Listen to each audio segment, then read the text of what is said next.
Hello friends, welcome to story book Telugu. మనం ఈ వీడియోలో మావిడాకులు పార్ట్ 3 అనే స్టోరీ గురించి తెలుసుకుందాం. గిరి కలుసుకుంటున్న ఆ అమ్మాయి ఎవరు?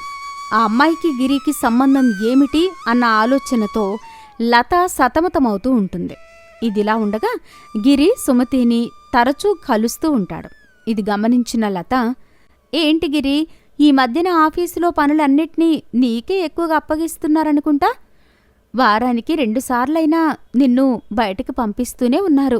అవును లత, మనం జీతం తీసుకుంటున్నందుకు మన పని మనం చేయాలి కదా. అవునవును, చెయ్యాలి, లేకపోతే మనకు జీవితమే ఉండదు కదా. అవును, నువ్వు కలవడానికి వెళ్లే వ్యక్తి ఆడా మగా? అదేంటి లత అలా అడుగుతున్నావు? నువ్వు ఏమైనా అడగాలనుకుంటే డొంక తిరుగుడు లేకుండా అడుగు. నా దగ్గర ఇలా మాట్లాడటం ఎందుకు? ప్రతిసారి వెళ్ళేటప్పుడు నీకు చెప్పేవి కదా వెళ్తున్నాను. అవును, చెప్పి వెళ్తున్నావు, అది నీకే తెలియాలి. నిజం చెప్పి వెళ్తున్నావో లేదంటే నీ తప్పు కప్పిపుచ్చుకోవడానికి అబద్ధాలు చెప్తున్నావో? తప్పా? నేనేం తప్పు చేశాను? ఈ 6 ఏళ్లలో నువ్వు అర్థం చేసుకున్నది ఇదేనా? అర్థం చేసుకున్నాను కాబట్టే ఇప్పటి వరకు నా మనసుకు సర్ది చెప్పుకుంటూ వచ్చాను. ఇక నేను అలా చెయ్యలేను. నువ్వు వారానికి 2 సార్లు కలిసే ఆ అమ్మాయి ఎవరు? ఏం మాట్లాడుతున్నావు లత? నేనేంటి అమ్మాయిని కలవడమేంటి?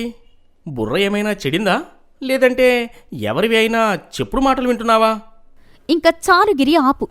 ఎవరైనా చెప్తే నేను నమ్మేదాన్ని కాను. నేను నా కళ్ళారా నువ్వు ఆ అమ్మాయితో మాట్లాడడం చూశాను. ఇంకా నువ్వు అబద్ధం చెప్పాలని చూడకు. చెప్పు, ఎవరా అమ్మాయి? ఆ అమ్మాయి నోటి చివరి వరకు వచ్చి చెప్పడం ఆపేశాడు గిరి. అమ్మాయి ఎవరు? నేను వేరే అమ్మాయితో మాట్లాడానా? నువ్వు ఎవరినో చూసి నేను అనుకుని పొరబడుతున్నావు. గిరి, నువ్వు నిజం దాచాలని ప్రయత్నించుకో. నాకు ఇంకా ముసలితనం రాలేదు, కళ్ళు కనిపించకపోవడానికి. నువ్వు చెప్తావా సరే, లేదంటే నిజం ఎలా తెలుసుకోవాలో నాకు బాగా తెలుసు. అలాగే ఇంకో విషయం, ఇంత జరిగినా నువ్వు నోరు విప్పట్లేదు. నీమీద నాకు పూర్తిగా నమ్మకం పోయింది. నీ నుండి నేను కోరుకునేది ఒక్కటే, అవి విడాకులు మాత్రమే. ఇక నుండి నీకు నాకు సంబంధం లేదు.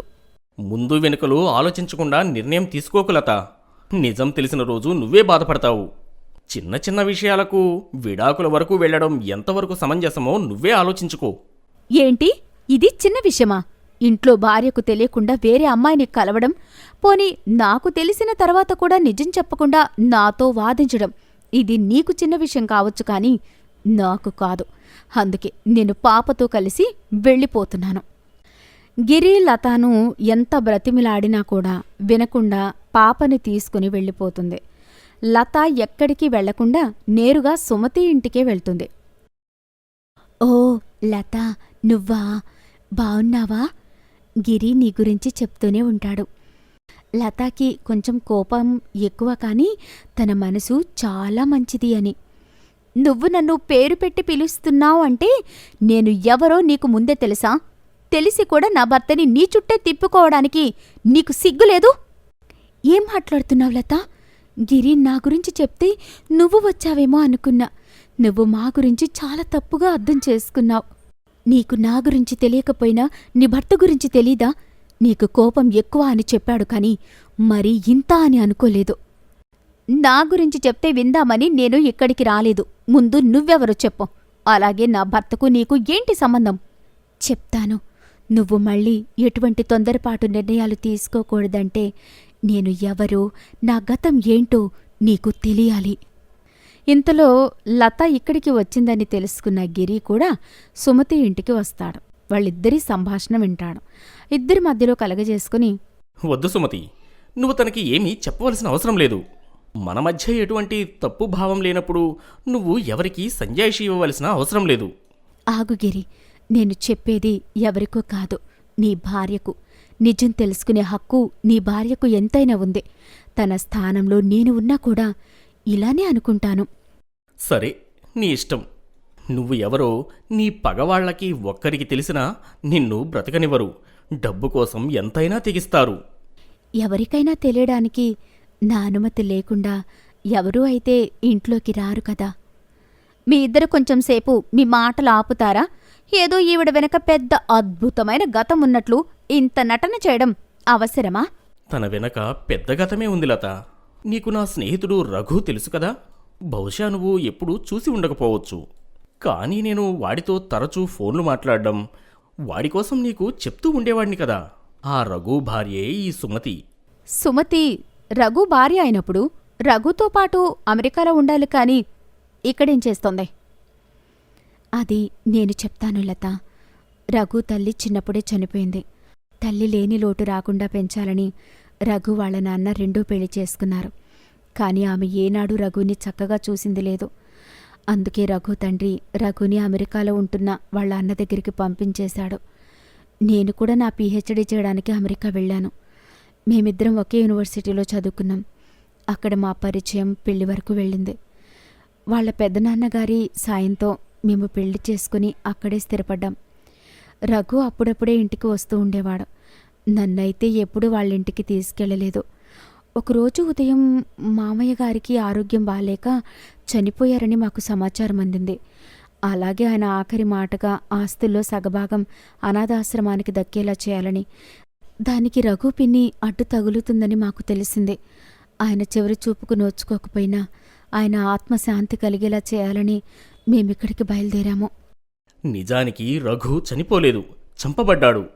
ఇదంతా చేసింది అతని సవతి తల్లి. ఆస్తిలో ఎక్కువ భాగం రఘుకి చెందుతుందని రఘుని, ఇంకా తన భార్య అయిన సుమతిని చంపించాలనుకుంది. ఆ వెళ్ళేసరికి ఏమైంది గిరి?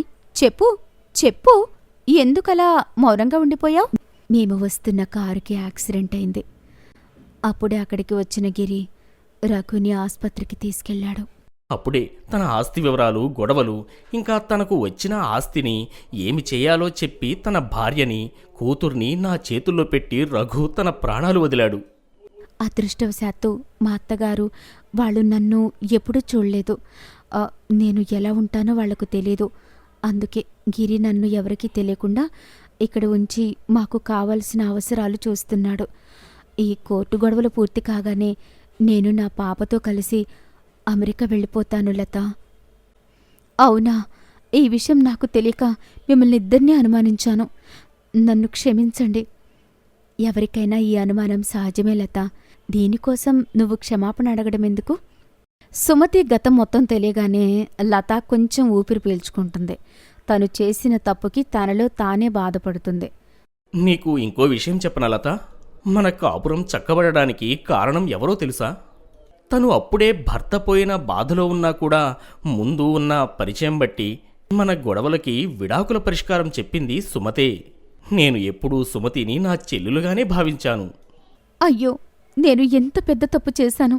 ఇంత మంచి వాళ్ళని చాలా తప్పుగా అర్థం చేసుకున్నాను.